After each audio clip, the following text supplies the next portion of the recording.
passion is probably the single most ingredient that any entrepreneur needs.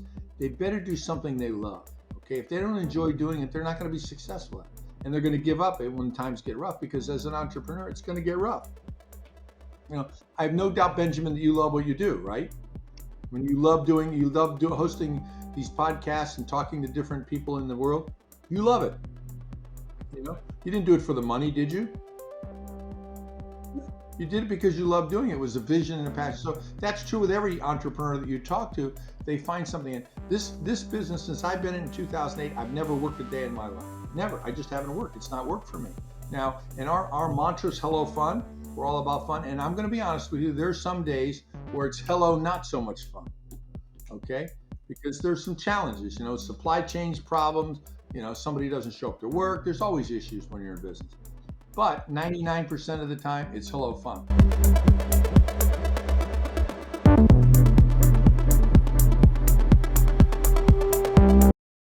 Welcome to the show, Mr. Don DiCostanzo. Mr. DiCostanzo, how are you doing today? I'm doing great, Benjamin, and yourself? I'm doing amazing, super excited to talk to you today. As many of you listening know, Don is the founder of Pedego, one of the largest, I think the largest electric bike brands in the world. Today we're talking about his story and his advice for you all listening. All right, so first of all, Mr. DiCostanzo, when you were growing up, were you a really entrepreneurial kid? Well, I don't know if I was an entrepreneur so much as I was always trying to figure out how to make a little bit of extra money so that I could buy candy and buy a bike. And I think the bike allowed me to go to the store and buy some candy. So when I was 9 years old, I began figuring ways to make money. And the first way I made money was did some volunteer work. I put some flyers on cars, and somebody paid me $1 to put these political flyers on cars in the church parking lot on a Sunday. And the following Sunday, I showed up, and I didn't know that the elections were over. There was nobody there to pay me to put political flyers. So the local charity, the Knights of Columbus, asked me if I would stand outside the church after Mass and give out and sell raffle tickets for the Knights of Columbus charity. And the first prize was the 1967 Mustang car, Ford Mustang. The second prize was a 25-inch color console TV. That would be like a 86-inch plasma screen today.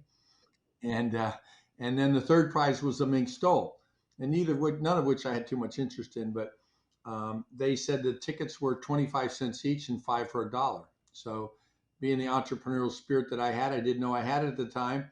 I told everybody they were just 5 for $1. I never told them they were 25 cents a piece. So I sold out the whole book of raffles. This little fat boy sitting outside the church was successful in selling out. And I must have had my hand out, because he gave me a book of raffle tickets instead of paying me.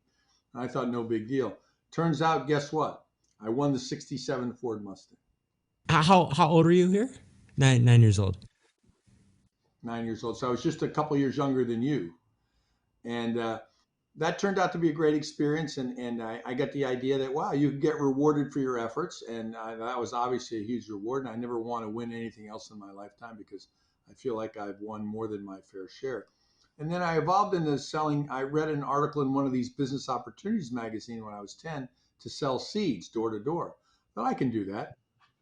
So I ordered a box of seeds, and I think I paid 15 cents a packet, and I went door to door and tried to sell them for $0.25.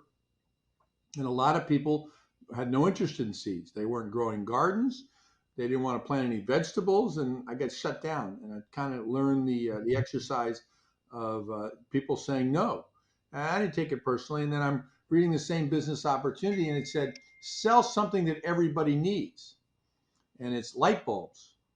And the little light bulb went off in my head. Light bulbs. Of course, everybody needs light bulbs. Even if they don't need them, they're going to need them sooner or later. So I ordered this box of light bulbs.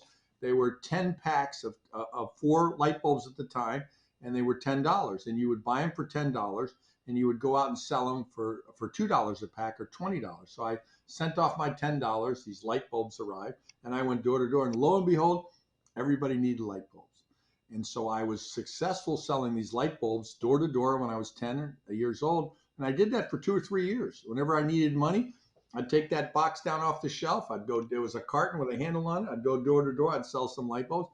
And I'd always put $1 away to buy my next order.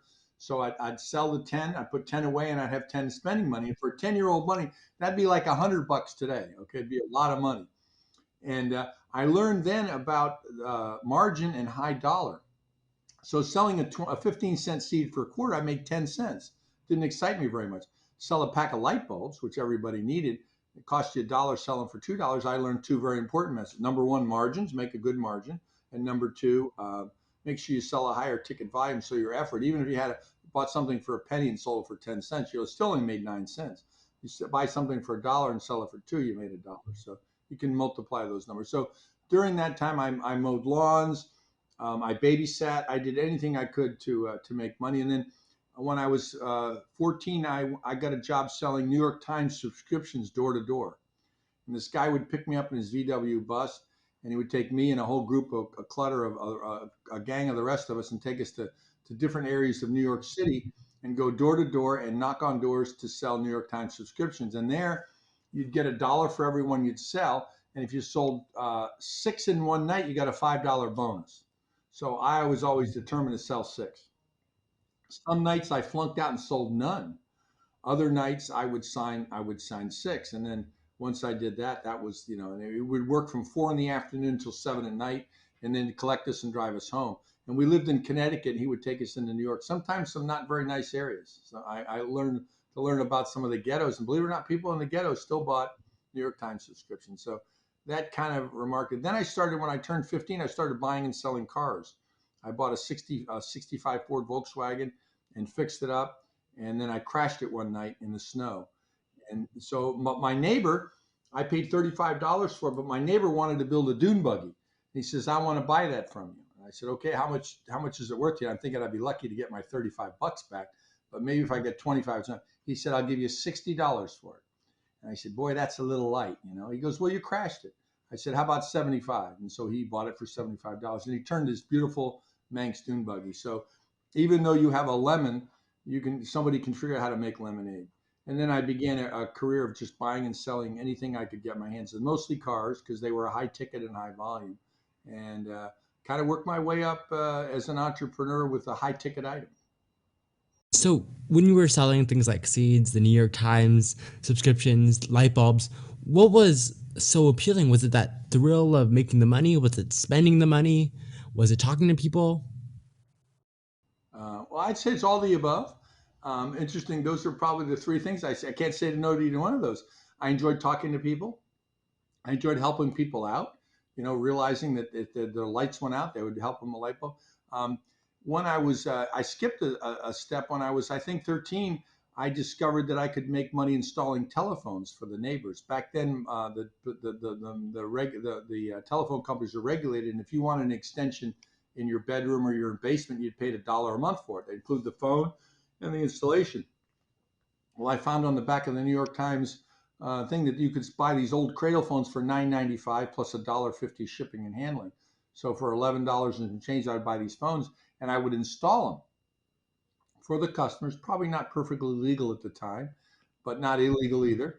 And I figured out how the wires work, and I went around to neighbors, and they would charge them $20 installed to get a phone. So I had a backlog of orders where I would go into the house and I figured out how to be in the telephone business. So that was, again, $10. I made 20. It would take me maybe an hour to install it. This was a pretty good business model for me. So along the way, I think I really enjoyed being known as the telephone guy in the neighborhood. I was this 13-year-old enterprising young man that was looking at how to make a little bit of money, and I would, and the word would spread. I also figured out we didn't have social media back then, but the neighbors would talk about this extension phone that the neighbor put in their basement. And they'd call me up and said, "Can you put one in my basement, or can you put one in my spare bedroom?" And I said, "Yep, I'd have to order it for you. Give me $12.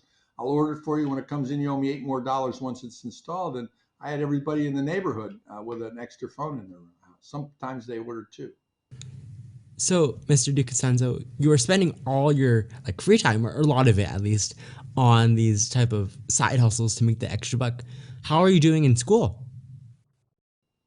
I did very well in school.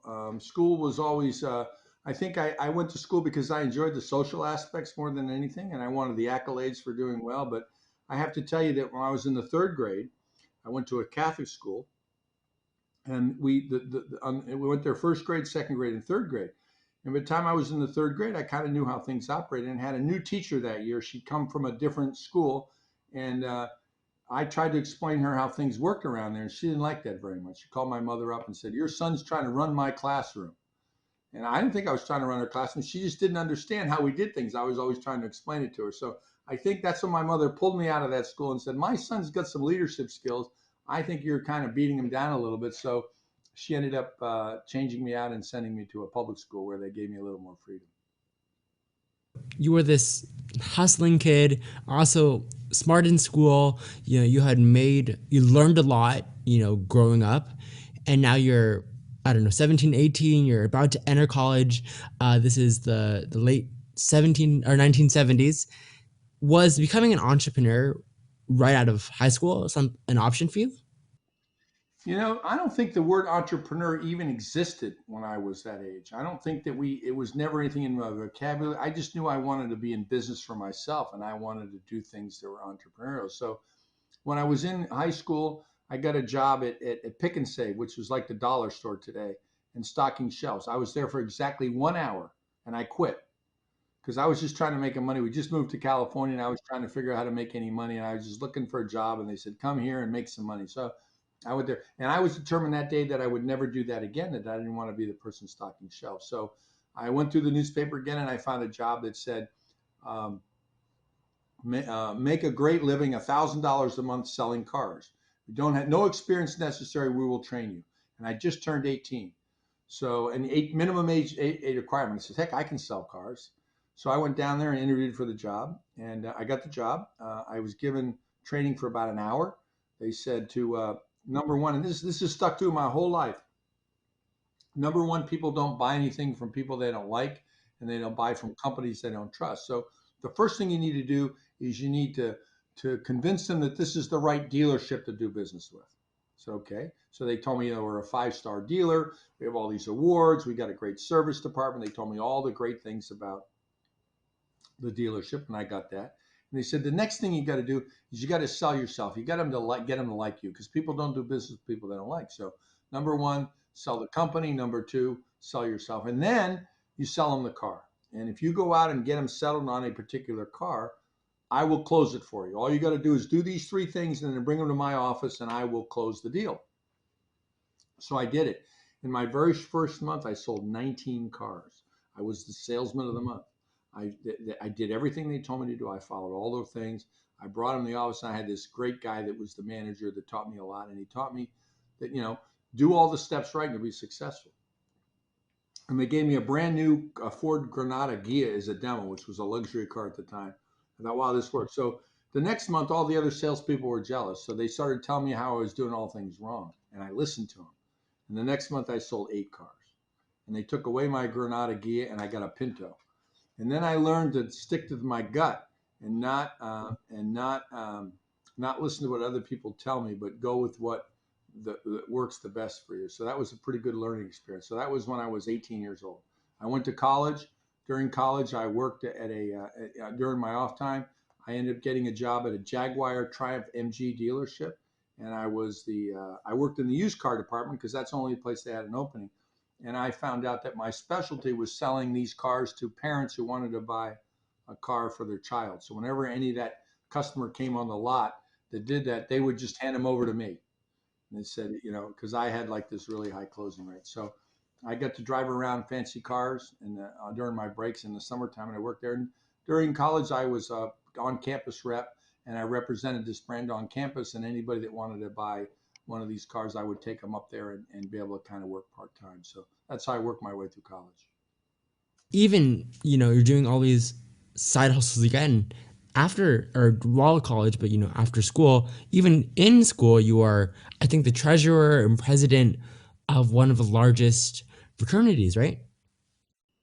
Yeah, so during this time, I was also liked social life, and when I pledged my fraternity, I decided I wanted to become president of that fraternity, and In order to do that, I figured out the treasurer was the stepping stone to that, because then you get to know the people. You knew what the books were all about. You knew about the money, how it flowed. And you could make a much better president. So I ran for treasurer when nobody else wanted the job, because that was a lot of work to be the treasurer. You had to take in all the money. You had to collect from all the fraternity members. I think we had 60 at the time, plus 20 people that were initiates that were trying to get into the fraternity. So I had this tremendous responsibility. And then I ran for president the year file, and I became the president of the company, or the chapter. And it taught me a lot about business, because it was just like a business. We threw parties, we had to buy beer, we had to, pay the rent on the house, we had to answer to the housing authority, we had to answer to the school for any antics that we might have done. So it gave me a good life's lesson in being a business person later on in life. You, as a child, were doing all these side hustles. As a college student, you were, making pretty big bucks as a pretty young college student, selling cars. And then you leave college, you're graduated, you decide to work for Win USA in the 1980s. So why did you decide to start your entire company there, or your entire career there? Well, that's a great question. We didn't have any training in school on how to be an entrepreneur, and I didn't know I wanted to be an entrepreneur, and I didn't really recognize that I had the skills to be an entrepreneur. And my dad worked for IBM for many years, and that was corporate America, and he did very well. He was very successful as a corporate executive in a large company, and he kind of convinced me that reaching out into the community, reaching out into their career, getting a job, a steady job with an income was a good way to raise a family and to make a steady income. And so I went to work for an automotive chemical company called Wins. I started an entry level position. I was in that job for maybe 3 or 4 months, and I was having good success at it, and I liked it. I got to travel, I got to meet people, and I would tell you today that sometimes it's a good idea to learn about business by on somebody else's dime. So they were paying me to learn about business, and fortunately, it was a very entrepreneurial minded company. So as I worked for that company, I began to see what worked and what didn't work. And one day I was leaving the company one evening, and the president of the company's door was open, and he called me in. And he said, Don, he said, I've been watching you. And he said, I think you've got a good future at Wins.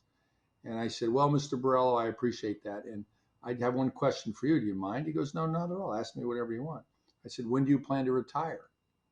He goes, well, that's kind of an odd question. Why would you ask me that? I said, because I want to replace you when you do. And when you decide to retire, I'd like to be sitting in this office and be the president of the company. And he looked at me, he says, you know what? I can't tell you when I'm going to retire, but I can tell you that you could probably do the job based on what I've seen. So I'll help you along the way to groom you to someday take over for me. And I was probably 24, 25 years old at the time, maybe a little younger than that. I thought, wow, I can have that corner office. So I coveted that corner office. I wanted it. So I worked hard, and I moved to Boston, and I moved back to California. I moved to Texas. I moved back to California. I did a lot of sacrifice to get to that corner office, and I finally got it after 20 years, only to be knocked off the perch 2 years later when a large industrial company acquired us, and they didn't like anything to do with this entrepreneurial stuff. They wanted me to do it their way. And great company, by the way, don't get me wrong, but their philosophy on business was not entrepreneurial. It was, very corporate and all that. And I realized maybe I didn't belong in the corporate world. And that's when I struck out to become an entrepreneur. Now, you had worked 22 years at this company. You had spent your right out of college, and you've been there up until, you're 40, maybe late 40s. And then your life basically gets completely turned around when this new company took over. When that happened, what was going on in your mind? I want to be in business for myself. I don't want anybody to ever do this to me again. And I don't ever want to be fired, because in essence, I was fired. I mean, terminated would be everything, but I didn't get along with them. They didn't get along with me. It was kind of a mutual separating of the ways. And they gave me what I'd call a golden parachute, something that was pre-agreed on me staying for 2 years. And I was given that opportunity, and I had money to invest. So I decided it was time to become an entrepreneur. And I went out and I bought a company similar to what we were doing at Wins, only much smaller, and said, well, I'll just build this into my own Wins. And it was called ZAK, Z-A-K. And bought that company out of near bankruptcy and turned it around and sold it for a lot more money just 6 years later, which gave me the foundation for starting Pedego. You left the company and you didn't want to have that happen to you again. You took some of your money and bought Zach's products. And what were your methods to turning this almost bankrupt company into a company that could sell for millions and billions of dollars? Well, what I realized was is that you can solve a lot of problems with a lot of revenue. You know, if the company has issues, revenue can fix a lot of those. You know, if you don't have any revenue, nothing else matters. And my philosophy has always been that the customer is the most important thing. Without a customer, you don't need any employees. Without a customer, you don't need any suppliers. So I always put the customer number one. Whatever I could do to satisfy and satisfy that customer was what it would take to be successful. So I built the business model on satisfying customers, but I also recognized during my years in the automotive chemical business that business was on the decline, and there wasn't a lot of growth opportunity because the cars are made better. They don't need all these chemicals, and I decided that the better thing to do, the one thing that wouldn't go away, is cars are going to get dirty, and you can't you can't make it so cars aren't going to get dirty. They'll always need to be clean. So I took this automotive chemical company and we morphed it into a car wash company, and we ended up owning 40 car washes. And we provided the chemicals. It was still a chemical company because you need chemicals to wash the car. You need soap, you need a rinse agent to make sure that there's not spots on the car, and you have to provide equipment to do it. So provided car dealerships with equipment that would wash the car and rinse the car and dry the car in 90 seconds. When it used to take them, 20 or 30 minutes with two or three guys working on it. So kind of automated the car wash process in car dealerships. And that was a way to morph something. And again, take lemons and turn it into lemonade. Chemicals are part of it, but morphed out of that into the car wash business. And that turned out to be reasonably successful until 2008 when my partner came and said he wanted to buy me out. And I sold that out to him and started Pedego. Yeah, so this is another situation where you had your life set out for you as the head of this company, and then something else happened where you had to leave the job again. Luckily, though, this time you had Pedego to fall back on. And so let's talk about that. You were biking, I believe, biking home in California, and you were going back uphill, and you just couldn't do it anymore. So you decided to buy an electric bike, which kind of, and everything else is history. Tell me about that moment. Well, actually, I started in the bike business prior to that. I just thought that electric anything was going to be the next wave, and I opened up as a hobby while I still was involved with Zach and still had car washes. I opened up as a side job, if you will, a store to sell everything electric. We sold electric scooters, electric skateboards, electric golf carts like the Cadillac Escalade and Hummer and 32 Ford Roadster golf cart. And then we also sold electric bikes. And I quickly figured out that electric bikes are where it's at because people bought them, they had fun with them. And the companies making electric bikes at that time had no idea how to build value and to build a quality product and support it with outstanding service. So I decided that I could do that. So when the opportunity came to sell my car washes and to get into this business, I jumped at the opportunity, sold the car washes, took that money and poured it into starting Pedego from ground zero, sold the bike shop, and started making my own electric bikes because I figured I could do it better than everybody else by giving what I learned. So that one year I owned that retail shop. I even sold an electric car called the Zen, Zenn. They're since defunct. They were out of Canada, but they I understood electric cars could be something. It was a terrible, crappy quality thing. It was $18,000, and I didn't have much margin in it. But I got to get a flavor for what an electric car can do. Thought there's something to this, and this is kind of pre-Tesla. Tesla was just starting to come around. What really changed my mind was the advent of lithium batteries, and that's what changed the game for the car business, and it certainly changed the game for electric bike. We went from using a 30-pound lead acid battery pack. It was like three motorcycle batteries lined up in series, heavy, 30 pounds, and not that good a range. To the lithium battery, which was 10 pounds instead of 30 pounds, and would go 20 miles instead of 10, and it would last 1,000 charges. So that kind of was the game changer. And I recognized at that time that this was going to allow the electric bikes to become of age. By the way, the electric bikes was patented in 1895. You can go online on the Google patents and look up electric bicycle. You'll see it was patented in 1895, and it had a motor on it. It had a battery, obviously, to propel it. But people asked me if I invented the electric bike. I said there's no way I could have invented it because it was 1895. But I like to think I perfected it, and by perfecting it, making it so that it was stylish and comfortable and something that people want to buy and be proud of. So you bought this previous electric bike that was expensive. It was bad. It did the job, but it just didn't do the job well. And you decided you wanted to create your own. And like you said, you had an electric shop that had electric everything. Why did you decide to go with the model that Pedego uses now, with a kind of Apple-like experience in shops but for bikes?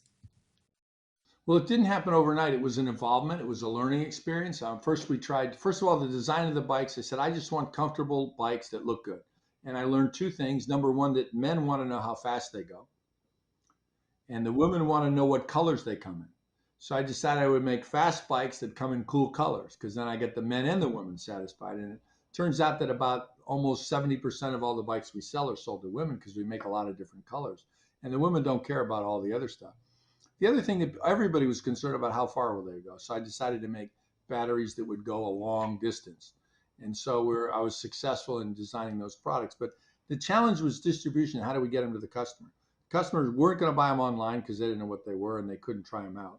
And nobody wants to buy something online for, $1,000 or more and they don't get to try it. Or worse than that, they can't get it fixed. So I tried scooter shops, bike shops. We even had home shopping parties. We tried all kinds of things to get people to try out a Pedego.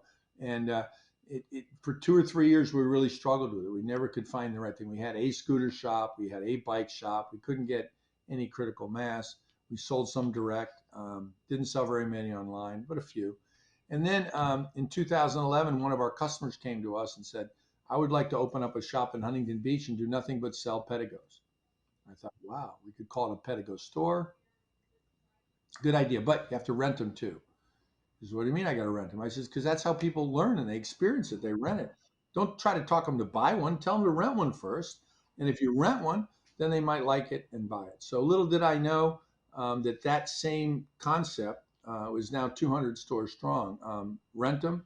But a lot of the dealers that we got that are now Pedego stores started out renting bikes, and then they bought bikes, and then they called me up and said, Don, I'm in Las Vegas. I'd like to open a Pedego store in Henderson. And Howard, who's our, I think, 84-year-old dealer, about 7 years ago, he made that phone call to me after he rented them in San Diego, bought them, and then decided he wanted to open up a store. He became, and he's passionate about it. So, passion is probably the single most ingredient that any entrepreneur needs. They better do something they love. Okay, if they don't enjoy doing it, they're not going to be successful at it, and they're going to give up it when times get rough. Because as an entrepreneur, it's going to get rough. I have no doubt, Benjamin, that you love what you do, right? When you love hosting these podcasts and talking to different people in the world. You love it. You didn't do it for the money, did you? You did it because you love doing it. It was a vision and a passion. So that's true with every entrepreneur that you talk to. They find something in this business. Since I've been in 2008, I've never worked a day in my life. Never. I just haven't worked. It's not worked for me. Now, and our mantra is hello fun. We're all about fun. And I'm going to be honest with you. There's some days where it's hello not so much fun. Okay, because there's some challenges. Supply chains problems. Somebody doesn't show up to work. There's always issues when you're in business. But 99% of the time, it's hello fun. And so when you're in a business that you have fun doing all the time, like I do, then it's not work. And if it's if it's a passion, so it's kind of like I'm in a hobby and I'm getting paid for it. And it's probably a big contributor to my success. My daughter came to me, I think 3 years ago, and she goes, and she had a very high paying job as a VP of marketing at this SaaS company. And she says, Dad, she goes, I just want to ride horses all the time. I don't want to work. Just want to ride horses all the time. And she's been a horseback rider since she was 5. She wants to go to the Olympics she's an Olympic hopeful, as I say it. I said, well, you have two choices. You can either marry a very rich guy that's willing you to indulge in your habit, or You can start your own business in the horse related business. Find a niche and fill it, and be in the horse business 24/7. 2 months later, she calls me up and says, "Dad, I quit my job. I'm starting a company. Can you loan me some money?" And I said, "What do you want to do?" She goes, "Well, I want to start a company that's Amazon for anything horse, where you can buy it online, but it's going to be services, it's going to be products, it's going to be advice. It's basically going to be a portal for anything to do with horses." And I said, "Is anybody doing it?" She said, "No." Is there any money in that business? Oh my God, the people who have horses have got money like you don't believe. Of course.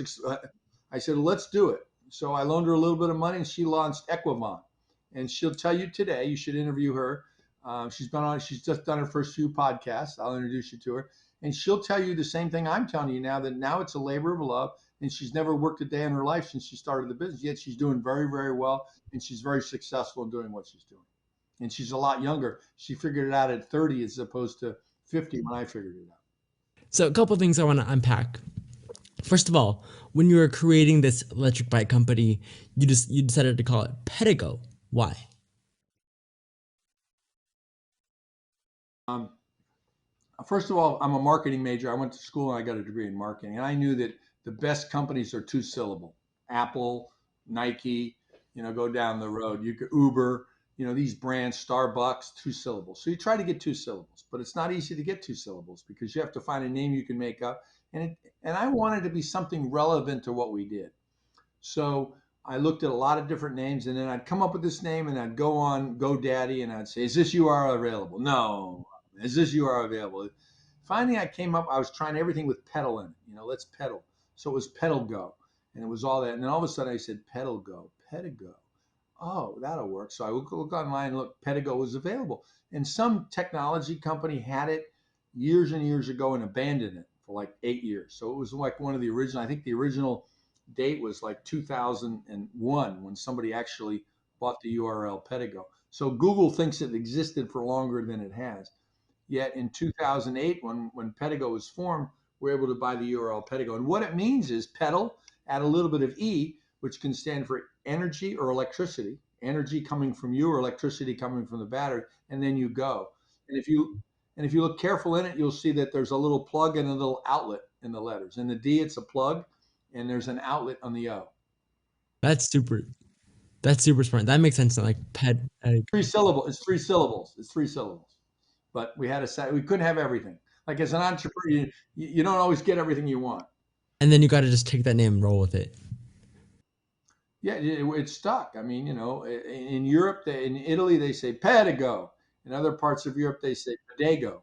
But it's okay because they can pronounce it any way they want. It's just a made up name that we're able to get the URL. So, my email address is don@pedego.com. As long as you spell it right, you get it. You got to put the E in there. Sometimes people put an I in there instead because it's Pedego. They think it's an I, but it's a Pedego. Or had the idea for Pedego electric bikes, but you're a marketing major. You're not an engineer or anything like that. How did you go about getting it developed? Well, I fortunately I had a friend of mine who was an automotive designer. In fact, his company had built the first prototype Teslas, the first four prototype Teslas. He had a design background, went to Art School of Design in Pasadena for automotive design. His father was an engineer with General Motors as well, and they had good. But he always liked to want to design bikes. So I went and I did what you would do today on Pinterest. I went out and got a lot of catalogs from a lot of different bike companies, and I would cut and paste and say, "Hey, I want it to look like this, but do this to it. I want it to look like this, but do that to it." Most important thing is I wanted to be comfortable. I wanted the three touch points to be perfect, and the touch points being the handlebars where you grip it, so I don't have these hard, abrasive grips on there. We got nice soft padded cushion. They're positioned in the right place, and then I wanted a nice cushy seat. And then I wanted the pedals not to be comfortable, but to be positioned in the right way. So most people who ride a bike like to ride in a prone position, which means they're leaning way forward, right? Why? Because they want to decrease wind resistance. But it's not very comfortable to ride because you're always craning and looking your up, and your visibility is terrible because you're looking at the ground and you look left to right, but you can't see what's behind you because your head is in this down position. So I wanted an upright bike. So I said I want a bike that's upright. I want it to be cool looking. I want it to be like a 50s cruiser style bike, a retro look. And I want it to be high quality. We want great components. And I want it to be aesthetically pleasing to the eye. And I want it all different colors. So the colors were the easy part. All those other things, it took a lot of samples for us to get where we got it right, where we got even the seat. I think we tested 10 or 12 different seats until we all agreed this is the most comfortable seat. And we've even improved on the seat now. We have a seat option that's memory foam that gives you a little bit better cushion ride. So every bike is made up of about 50 components on a bill of materials. Every one of those components, we painstakingly make sure that we're getting the best value and quality we can in each one of those components. So the designers do the design, but then our engineers do the specifications on we want this derailleur or this shifter or this tire. And we use the highest quality components we can. For example, our tires are made by Schwalbe, which is a German company, but they're made in Indonesia because that's the best tire. It's the most comfortable, long wearing, and safest tire because it's got a Kevlar strip in it to keep you from getting a flat. So every component that we do is picked that way. So design is pretty a broad word. It's not like you're designing a car and this is what it's going to look like. It's got to have all the components in it too. Our next models are going to have blinkers and a brake light and other some pretty good advances on technology. So just embodying all that into a product that customers are going to willing to buy, and then that's reasonably priced. Now, you had the Pedego website, you had the bike all done, but now with these stores, now the entrepreneur, of course, is super passionate. You're super passionate about electric bikes, but what about Pedego made it so authentic that you could get 200 people to be just as passionate and open up, put their entire life savings into their own store? Well, actually, most of them came organically because they understood the business model. We made it really simple, where we're not a franchise, where we don't dictate any policies or programs. We just give guidelines. So we're finding people who are entrepreneurial minded that want to be Pedego dealers, not people who just want a business to be in. And I think the key ingredient here is the thing we talked about earlier, the passion. These people have a passion for the product and the industry because they themselves are Pedego owners. So you wouldn't open up a fast food place like a McDonald's if you were all natural food and you didn't like fast food, right? It wouldn't make sense. It would be illogical, right? You wouldn't open up a motorcycle shop if you didn't ride a motorcycle. So in this case, we've got super passionate individuals that have invested in the store. So we treat them like they're partners, not like we're a supplier and they're a customer. We treat them like we're partners. So when they have a problem, I have a problem. One of our stores got broken into about a year ago, and he called me up and he said, "Hey, somebody broke into my shop and sold my most expensive Pedego, my Pedego Elevate. I'm devastated." I said, "Well, Sean, he didn't break into your shop. He broke into our shop, and I'm going to replace the bike for you, no charge. That way you're good. Then all you got to do is take care of the glass and getting the window fixed." "Really? My insurance company's going to pay for that." I said, "Great, Sean. That it didn't cost you anything. I'm sending you the bike." So that's the kind of partnership we have. When they have a problem, we have a problem, and that's the approach we take. So they have a lot of confidence in us, willing to do whatever it takes to make sure that they have the tools they need. And today it's not about satisfying the customer. When I had my other business, I was all about satisfying the customer. I've taken it to a new level. Pedigo's goal is to delight the customer. And that's a much higher standard. You don't want the customer just satisfied. You want them delighted. Wow, what did they do? And every time we have a problem, I look at it as an opportunity to delight that customer. "Oh, I got this problem." "Well, great. Here's what we're going to do." Like, "Really? You're going to do that?" "Yeah." "Why would you do that?" It's just because I want to make sure that you're delighted. And so we do things that are just extraordinary. And all the people that work at Pedego and all the people in all our stores know that that's our philosophy. And nobody ever gets punished for going above and beyond to do what it takes to delight the customer. Customer doesn't happy with this bike. Okay, we'll give you your money back. But that's what we want to do. Maybe I got to give you a new bike. Maybe I got to do this. Maybe whatever it takes to delay. What do you want? So a lot of times when I'll get a customer, and with as many as tens of thousands of customers that we have, sometimes there's just people that you just didn't execute right. So I always ask them, "What can I do for you? What is it you want?" "Well, I want a new bike." "Fine. What color do you want?" "Well, really? Yeah. Well, if that's what you want, that's what I'm willing to do. Whatever it takes to delight them." So that's a much higher bar than satisfying. The rest of the world just wants to satisfy customers. And you know, there's something out there that I call brand ubiquity, which means that if you've got a brand, you're synonymous with that industry. So if I said ride share, Uber, okay, who's second? Lyft. Okay, and if you were going to take an Uber, if you're going to take a Lyft, what would you tell your friends? I'm ordering an Uber. Uber's become the verb, right? I had people go on there and then go, I'm ordering an Uber, and I look over the shoulder and they're on Lyft, okay? Because they're not going to tell people they're ordering a Lyft because Uber's become the synonymous word. If I said motorcycles, what are you going to say? Davidson? Who's second? Uh, Matter, right? My point's made. If I said yoga wear, Lululemon.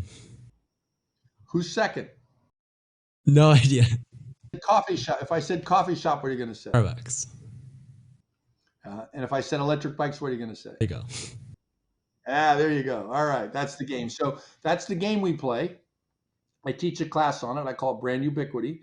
You become the ubiquitous brand. You become synonymous with that category where people refer to you as that product. Now, in the electric bike world, nobody else has that. People say they ride their Pedego or they ride their e-bike. Okay. And if somebody's wearing their new yoga wear, they got their new Lulus, right? I mean, that's just what they do. That's the name of the game. Or let's go meet at Starbucks. Or I'm ordering an Uber, and I can go down the list, and there's all kinds of things, even historical fast food. McDonald's has owned it for years. Everybody gets that ubiquitous category. So the thing that I like to teach entrepreneurs is to find something where you can be the ubiquitous brand, where there's a hole. Okay, and there's other things out there. They're not easy to find, but find one that's and be the best at what my daughter's doing with Equivant. Okay, she's out to be the synonymous brand. Now, it's not going to happen overnight. If I say online shopping, you're going to say Amazon. Okay, it didn't happen overnight. I think Jeff Bezos said it best. It took me 11 years to be an overnight success. Okay, and that's part of the deal. There's no get rich quick scheme. You got to work hard, and you've got to set your mind on wanting to be that ubiquitous brand or be the best in what you can be. And if it's not your own company, the company you work for, your goal should be to make it the best. Makes sense. And yeah, Pedego is very much an ubiquitous brand, just like Lululemon with yoga or Starbucks. I don't think anyone can actually name a second or third option. And when you were creating this electric bike, it wasn't like a household thing where every other house has some sort of e-bike. Was there any education that you have to educate the consumers about the benefits of your specific bike? Yeah, so we didn't have enough money to go out and educate 330 million consumers. Even if we narrowed it down to 75 million baby boomers and 60 million seniors, we didn't have the money to do that. So our approach was we had a very good marketing and PR agency that got the word out. So they were able to get us an article in the New York Times called "I Sing the Bike Electric," where we sent a sample bike to a woman in New York City, Joyce Wadley, who was a journalist for the New York Times, and she wrote a great article, "I Sing the Bike Electric." We partnered with Tommy Bahama. We offered our bikes in their stores. We partnered with Ford Motor Company. We made their electric bike. We did things to buoy our reputation as Pedego they never heard of. And we didn't spend money advertising to say, buy my electric bike, because nobody knew what an electric bike was. So we spent money educating the world that there were electric bikes. And hopefully, once they found out, that they would buy a Pedego. And back then, we only had a couple of competitors. So we had a pretty good chance that once we educated them, they would buy. We don't spend any money doing that anymore because now I have 100 competitors. And why would I educate them to buy? They're doing the education for me. So let them educate them, educate the consumers. And then when they go online and do their shopping, they'll find out that we've got the best reputation. We're the Lululemon of that category. So they're going to say, wow. And I just came back from a 3-day trip into Portland, Bend, Oregon, and Eugene, Oregon. And each place we had a Pedego Palooza, which is a riding with customers. And they all told me the same thing. Don, I want you to know I went online, I did my homework, and I bought a Pedego because of your reputation. You can't take anybody's reputation away from them. They build it, they earn it, and you can't take it away. So my competitors can't do that. And the other reason they said that they bought it from me is they had confidence in the local dealer that they could get it fixed if it broke. And guess what? It's going to break. It's a mechanical device. It's like buy a car. You're not old enough yet, but when you buy a car, would you buy it someplace knowing you couldn't get it fixed, or that if the motor broke, you couldn't get a new motor, get the motor fixed? Of course not. And so when people buy an electric bike and they don't buy it from a reputable company that's going to be here, I could take you down and show you our parts department. We got parts for every bike we've ever made back to 2008. the bike breaks, I can fix it. And if I can't fix it, I'll give you all your money back on the bike you bought. And I had a couple bikes that a bike we sold back in the day, we discontinued it. Had a couple customers 12 years later still had the bike, and we couldn't get parts for it. I said, I'll give, well, how much you pay for the bike? And I said, I'll give you that credit toward a new bike, the full amount, whatever you paid for it. I'll give you a full amount because I can't fix the bike. It's my responsibility as a brand to make sure I can fix every bike. So I say that we've been able to fix almost every bike we've ever sold. And if we can't, we'll take it out back and shoot it. And we've never had to shoot one. Yeah, in 2008, 2007, 2009 era to create an electric bike that's better by 100,000 times better than what you bought initially. And you did it. You created Pedego electric bikes, a brand synonymous with e-bikes, and you took it to next levels. You say though that this is only like the first inning out of 9 innings for Pedego. So what's in store for the next 8 innings? Well, we've got to grow quickly to ramp up to 1,000 stores because we want everybody to be within 30 minutes of a Pedego store to be able to try them, to rent them, and to buy one and to get it serviced afterwards and get accessories for it. So that's the next real charge is to go and to build to get another 800 stores open up in every area of the country, and we're on a charge to do that, and we'll get it done. Um, the interesting thing about this business is that it's still in its infancy because in Europe, 50% of all the bikes sold are electric. 50%. It's a big number, right? In this country, it's less than 5%. So there were 17 million bikes sold in this country every year for the past 20 years, and there's only a million electric bikes sold. So that means this market has got the potential, if it just follows in Europe's footsteps, and we're about 5 or 6 years behind Europe, that 50% of all the bikes sold. That means that 8.5 million electric bikes be sold. Right now, we're at a million.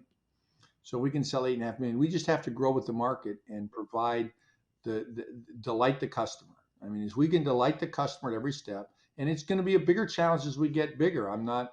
It's going to be a larger challenge as we get bigger and bigger, and I'm not delusional on that. We just got. But by getting the right store owners involved, we're very much more selective on that now. If they don't share our esprit de corps values on delighting the customer, we're not going to let them become a store. And I'd rather have 500 great stores than 1,000 marginal stores. So we're all about the same thing with bike. We're not out to build quantity as much as we are quality. And I think that's true in the bikes, and it's certainly true in the quality of dealers that we're recruiting and we're establishing as our representatives to the consumer. We have no salespeople at Pedego, none. We believe that education is the best form of marketing. So our goal is to educate the customer and say, this is what we offer. If it suits you, great. We'd love to do business with you. If not, then that's okay too. Um, Maybe another brand suits you, but do your homework first. Try us out. Get to know our local dealer. Rent one. Most of our dealers, if you rent one, will apply that towards the purchase price or take a guided tour on one. I mean, we got some fabulous guided tours in places like Boulder, Colorado, Bend, Oregon, New York City. We've got tours establishing through through Central Park from our Pedego store in Harlem. So almost no matter where you live or close to or when you go on vacation, take a guided tour on one or rent one, and then you can have the experience and you'll see what I'm talking about. Because I could spend all day telling you how great they are until you get on one and experience it. You're not going to really know what it's. It's kind of like virtual reality, right? I'm sure you've done. How do you explain to somebody what virtual reality is? It's cool. You can see everything. You're like in the room, but until you put a headset on or go to one of these virtual reality rooms, you have no idea what it's about. And I just recently went to a virtual reality room and I was amazed.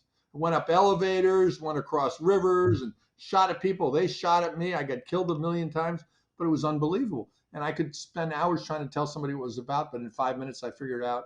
I don't know what it is. Same thing on riding a Pedego. Try one out, see it is, then you'll have the experience. So, Mr. DiCostanzo, you kind of came up with this, I'm gonna call it the Pedego idea, right? A Pedego idea, the idea that it's gonna, make you millions, make you billions, and it's gonna transform your life. And for all the young teen entrepreneurs out there, how can they find their Pedego idea? Well, number one thing to do is understand what you're passionate about. Do what you love. Okay, you do what you love. You love to do these podcasts, right? This is what you love to do. You figured it out at you're 13. Is that right? 15. You're 15, whatever. When did you start doing it? 13. You're 13. Okay. I knew it was 13 coming somewhere. So that's just remarkable. Okay. You figured it out. You figured out your passion.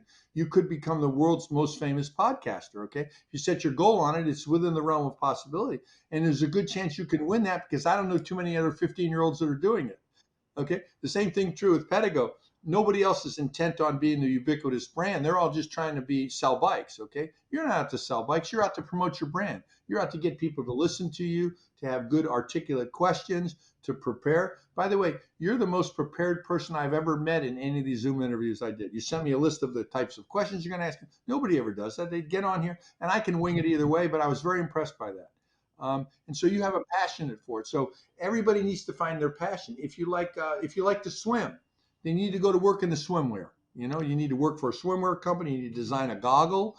You need to get underwater headphones, which I've since found because I like to swim. That's my second favorite sport besides e-cycling. Um, Find what you're passionate about. That's the most important ingredient. Then try to identify industries. You know, did I like selling seeds? No, because I'm not a gardener. I was a terrible seed guy. Okay. But if I was a gardener, I might have been better at it. If I could talk to them and say, hey, look, buy the seeds and I'll come help you plant them. Okay. Then I probably could have sold seeds. Okay. So light bulbs. Okay. I got light bulbs. Light bulbs are electricity. That kind of involved me into the telephone business. And I actually started a phone company, installation company right out of college, and it failed. And don't be afraid to fail. I just didn't have the knowledge and the wisdom and probably the passion for it. I thought it was cool, but it was just a way to make money. It's not about making the money. It's about finding the passion. The money is just a measurement. It's not the goal. If you think you're just going to get in this business to make money, you're probably not going to do a good job long term. It's like exercise, right? You exercise, Benjamin? You do what kind of exercise do you do? Tennis, workout, running. Do you enjoy it? Yeah, Okay, that means you'll continue doing it. If you told me you ran and you hated it, I can tell you that a year from now you won't be running anymore. Okay, right? I mean, you see these runners, and some of them love it and they get energized from it. I hate to run, and I tried running for 6 months when I was in college because I wanted to be in shape, and I hated it, and I knew that someday I would give it up, and I haven't run since. Me and all my friends that are running have bad knees and bad all kinds of stuff. I'm glad I didn't pick running. I picked swimming because I really enjoy swimming, and to enhance my swimming experience, I've tried all these different headsets. None work underwater, but some work really good close to it. And now I have a headset that works great, and actually it's bone induction. It sits outside, and it's not even in your ears. So somebody did a very good in that category, and they're going to win in that. It's only one. So be Harley Davidson, be Uber, be one of those. Try to find something that you're passionate about. You can say, I'm going to be that guy. And you know how I know I'm going to win in the ubiquity world for electric bikes? Because nobody else is trying. They're just trying to sell bikes. Nobody's trying to build a brand. They just say, buy my bike, buy my bike. That doesn't last in today's world. People want an experience. They want to go to an Apple store. They want to go to Starbucks. How did Starbucks beat out Dunkin' Donuts, who's been in business since 1953 with 2,300 locations? How did they beat them? They gave a better experience. Simple as coffee. Okay. Who doesn't go to Starbucks? Worldwide, they've done an amazing job. Nike's done it in sports, outdoor sportswear, right? Unbelievable. If you ever want a great book to read the story about Phil Knight, which is called Shoe Dog, one of the best business books ever. And Phil didn't even like the name Shoe Dog. I mean, he didn't even like the name Nike. For the first year, he hated the name, but he was passionate about what he did. He exemplifies everything that you as an entrepreneur. Have you read it? I read it. It's an incredible book, isn't it? I've actually read it twice. I think I need to read it again. You're probably, yeah, it's probably a good book to read. Really an amazing story about just someone who put years and years into this work and came out with a pretty great product. And he went through a lot of different troubles. He, with his suppliers in Japan, he went through a lot of up and downs, but eventually he came out even better. So, Mr. DiCostanzo, in the next 10, maybe even 20, 30 years, where do you see the future of business? Is it going to keep turning more products into electric variations, more electric vehicles? What's going to be the next big thing? Well, there's a lot of answers to that question. On the retail front, if you don't have an experience, you're going to go out of business. People just don't want to come in and buy anything. They can do that on Amazon. They don't need to go into a store. If you want to buy some toothpaste, you can do it on Amazon. So don't open up a toothpaste store. unless you got some phenomenal experience. Now you might say, "Hey, I've reinvented toothpaste. You come in and taste all the different flavors. You can squeeze your own tube." I don't know, wild idea, but maybe a buddy of mine had bought a company that does ice cream. Okay, they do ice cream better than everybody else does. So they found this category, and it's called handles. And every place you go, there's a line around the building to buy ice cream. Okay, so they found ice cream. Okay, it's common as it's been. It's been around for years. They found a better way to serve up ice cream. So every category has the opportunity. And if I say ice cream, who's got a ubiquitous brand? I don't know. I mean, I work for Carvel Ice Cream. Maybe back east that's it, but nobody's got that. He has the opportunity to build a ubiquitous brand. So the future retail is not alone.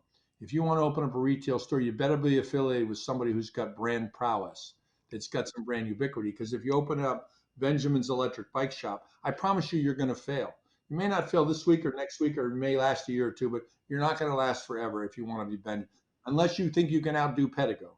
In which case, I say we're 200 stores, keep go after it. So the other big thing is though there's no question about the electrification of transportation. Just you look at anything, you look at Tesla. By the way, Elon Musk, I met him. I had dinner with him at a table next to him at least. I met him, and he owns 4 Pedegos. Okay, and he's threatened to get in the electric bike business. He would fail in the electric bike business because Tesla's not synonymous with electric bikes. Just because you got a great name, Starbucks wouldn't do a good job selling electric bikes, and I wouldn't do a good job selling coffee. I could have the best coffee in the world, but I'm not going to beat Starbucks at their own game. So don't go to somebody and think you're going to beat them and do better than Starbucks. That wouldn't be your chance. Find a category where there's not a ubiquitous brand and ask yourself, is it something I'm in? My daughter, in the case of the horse industry, go online and try to find a ubiquitous name related to selling them of products and services related to horses. There isn't one. Okay, and they're a little slow to adapt as far as the category is concerned. And you can have a ubiquitous brand and fail.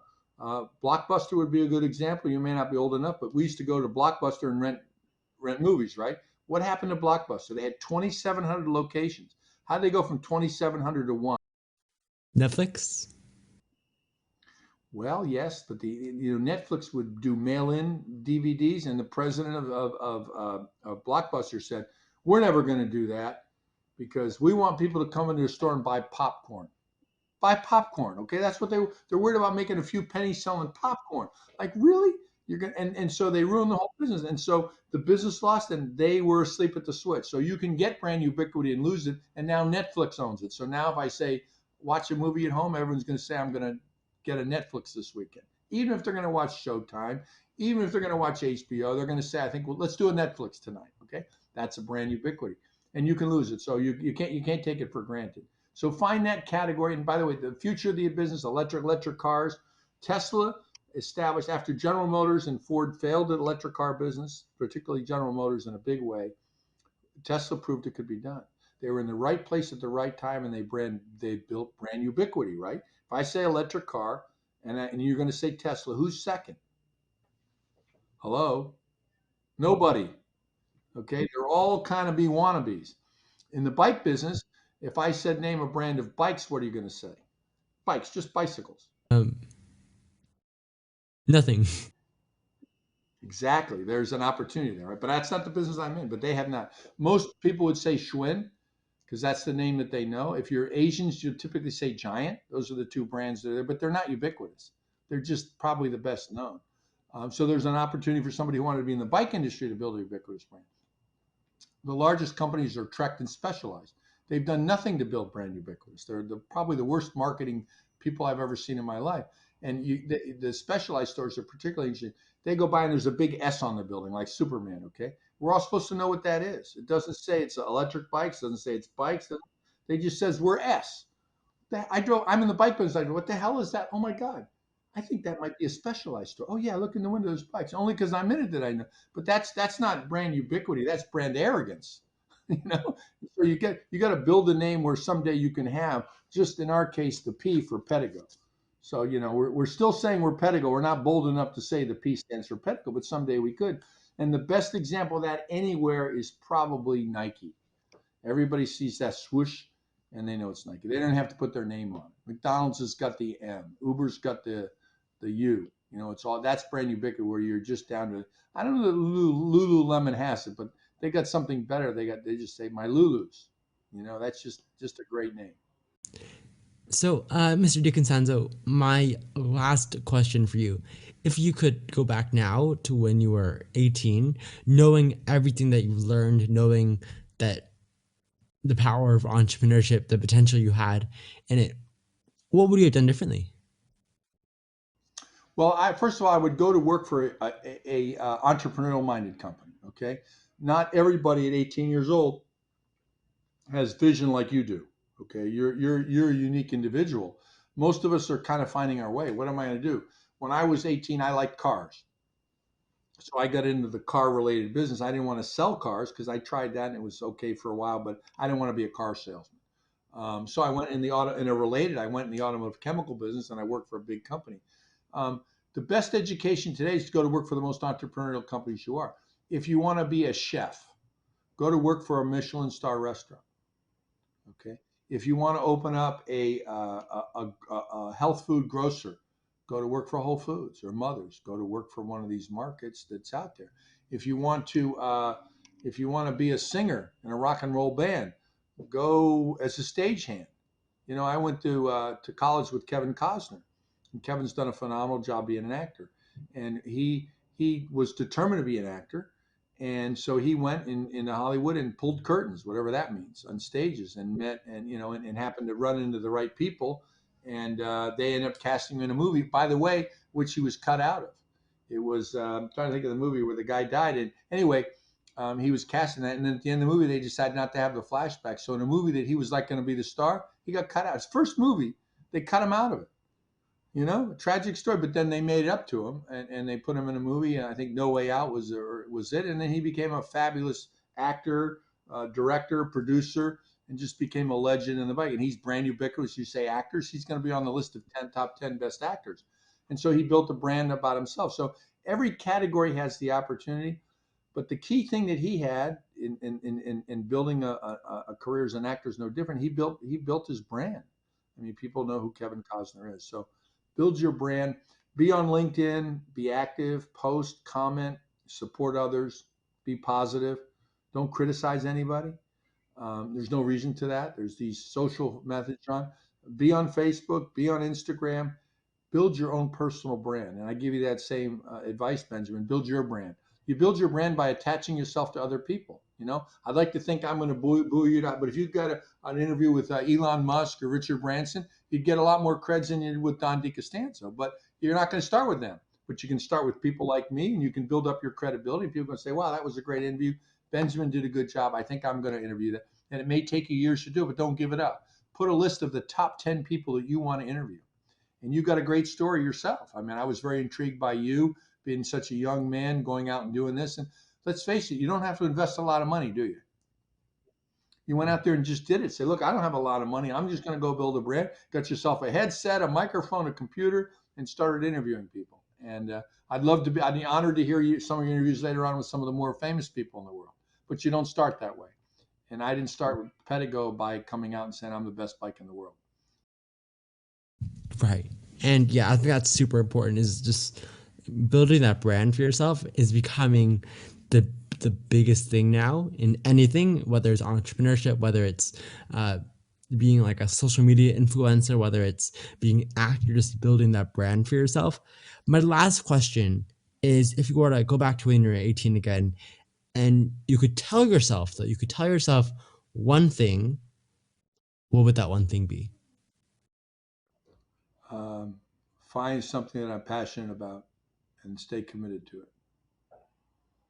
And you may not know where it's going to take you, but pick that one thing you want to be. Like I gave examples before, if you want to be a chef, then go learn from the best. You can't do it automatically. You have to learn.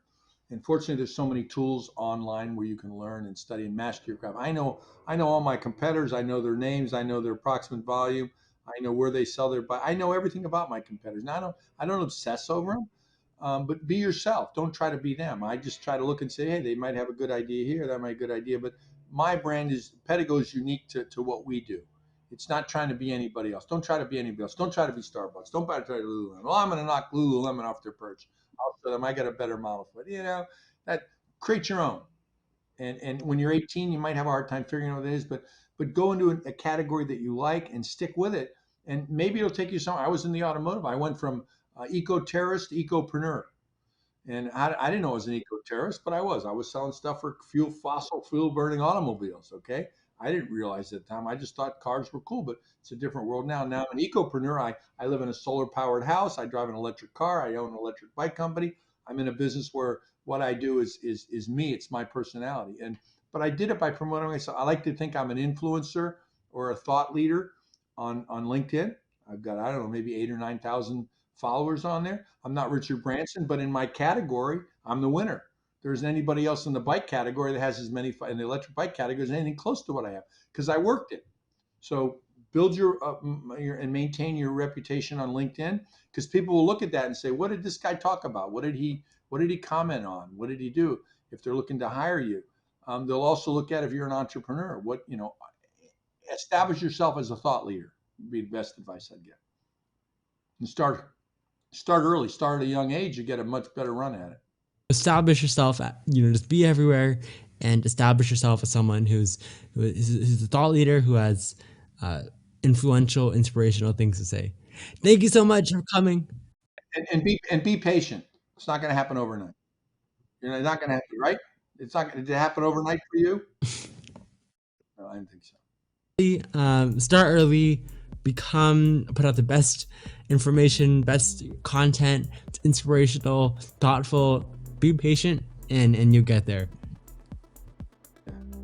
For coming on the show, Mr. DiCostanzo. This was an amazing interview. Thank you for having me, Benjamin. I appreciate it. Good luck to you.